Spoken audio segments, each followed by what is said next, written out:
Welcome back to Equity TV with Bakersfield College. I'm your host, Christine Dan.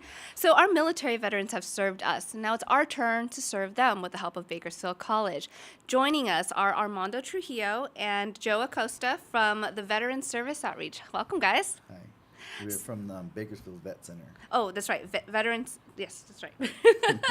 Sorry, there's a little bit of confusion because I was just talking to the other pair. So you guys are, first off, let's get this clarified. Your offices are right next door to each other, right? Yes, they are. So your address is also? We are 1110 Golden State Avenue. Okay. And the VSO is 1120. Okay, so right next door to each other. But veterans can feel free to go into both doors, right? Yes, definitely. Correct. The more the merrier. More benefits, I would. So explain to us how combat veterans are a special breed. Who would like to take that question? We're different. Okay.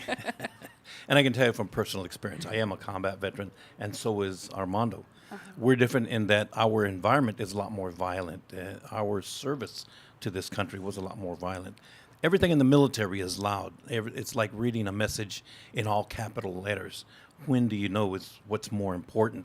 And in our environment, everything is important, and we're a lot more keen to our surroundings, to our environment, to what's happening. We know how much gas we got in the car even before we get into it. Regular people don't. They just say, "Oh, okay, let's just get on and drive." I have problems finding the keys, so there's a lot of kind of like OCD behavior that comes on, and you can see the difference between the different experiences that veterans have in the military. So there's different attitudes. What about resistance to getting help? Because you guys were the tough guys. Yeah.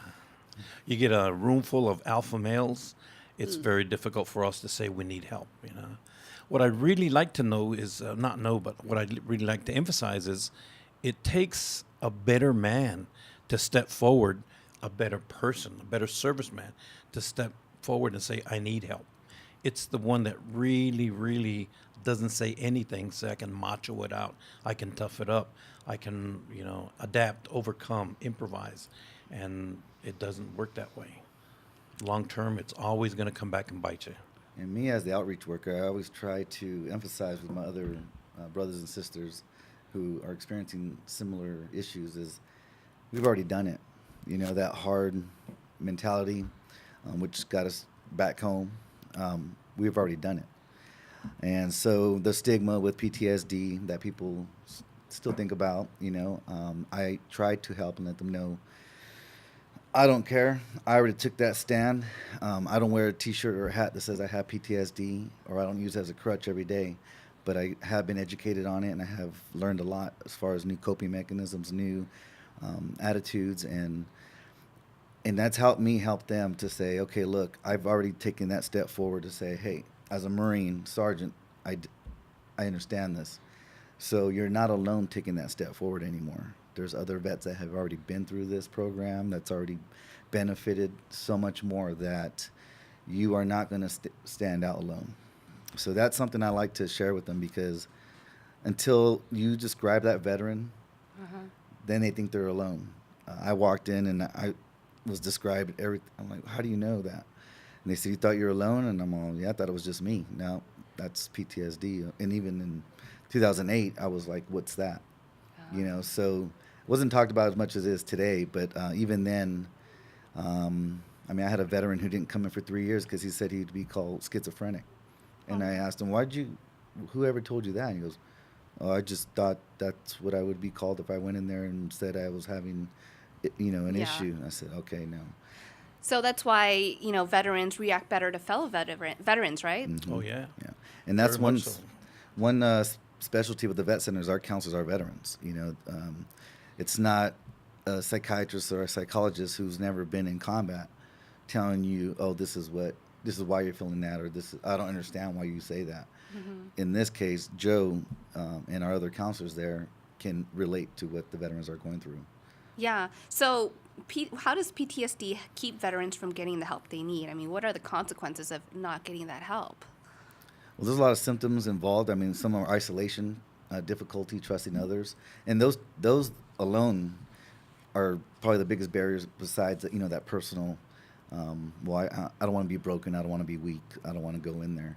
I think the analogy we can apply to somebody who's gone with an injury for so long, he doesn't realize that he's got a limp, and he limps along the rest of his life with that. When actually, if he would have come in and talked about it, and we could have helped him straighten up, then he could have walked a straight and narrow, and standing tall. So, denying that you have post-traumatic stress, and I'd like to interject here: post-traumatic stress is not post-combat stress. Oh, there's a difference. You can pick up post-traumatic stress from automobile accidents, from bank robberies, from shootings, neighborhood shootings kind of thing. You can pick up post-traumatic stress. 98% of the females have post-traumatic stress after a sexual assault. So it's not just combat that sets us aside, okay? In my experience, I've been doing this now for 20 years. A lot of the post-traumatic stress is not combat specific. You have training accidents where fellow soldiers get run over by tanks or exploded by hand grenades in training or shot during training. And you have those traumatic events that stick to our heads. Post-traumatic stress is not a physical illness. It's a memory issue. And as long as you've got good memory, you'll remember that traumatic event, and it's going to stir you and perturb you the rest of your life. Anything that is similar to it. I think almost everybody who's experienced an automobile accident will come through and look at their reaction after they hear screeching tires, breaking glass, crunching sounds, and you hear that, oh my God, what happened? And that's post-traumatic stress. So why is there a stigma attached to counseling for combat vets Oh, with unfortunately, PTSD or post-combat? because you have alpha males, alpha people that get hired by the military to be the top of their game. And none of them wants to admit that they've got a problem. So it's that American society input: cowboy up, suck it up, man up, just stuff it, deal with it. And we take that internally, and it follows us throughout our entire military career and our civilian career once we leave the service. And we're kind of like stuck with it. How do we break that? How do we break that down? Actually, I think the best way to do it is talk to another veteran. Okay. Talk to somebody who's been there and done that. Armondo has been there and done that. I've been there and done that. Okay. That's what led me to be a counselor, to help fellow veterans learn that they're not crazy. They just have post-traumatic stress. It's the mark of the warrior Yeah. that we have to learn to live with. So why is it important to consider BC over other schools? We were talking about cash versus employment. Right. And in my position doing outreach, I'm all over the community talking to veterans and actually going to schools, because most vets will seek out education and a home loan before they come to counseling. So again, the biggest problem we have is trying to find these veterans. Well, doing that, you start to realize the options that veterans are facing here as far as going to school. And there are some schools that pay a high amount for housing allowance compared to the Bakersfield cost of living. So a lot of veterans seek that initial benefit of that higher allowance. In my position running around, and I actually was going through some business classes, and you heard people that were working in the HR departments currently in Kern County, where they actually look at the schools that the applicant attended. So there is a benefit of seeking education at a credential school or accredited school like Bakersfield College.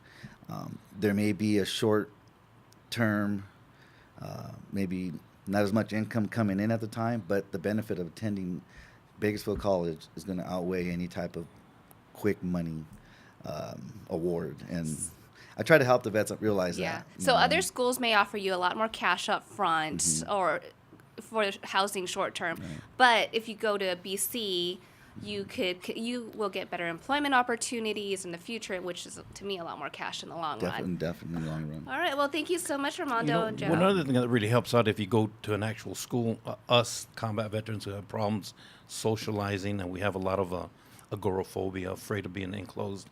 You go to a smaller school like BC, and you've got a classroom average size 40, 60 at the most.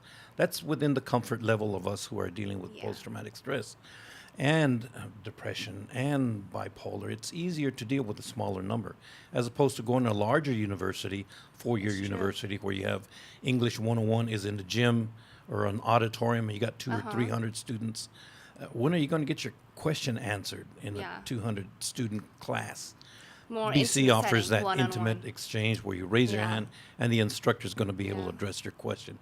Well, thank you so much for joining us, guys. We appreciate your time. Thank you for Well, inviting that's it us. for yeah, thank you.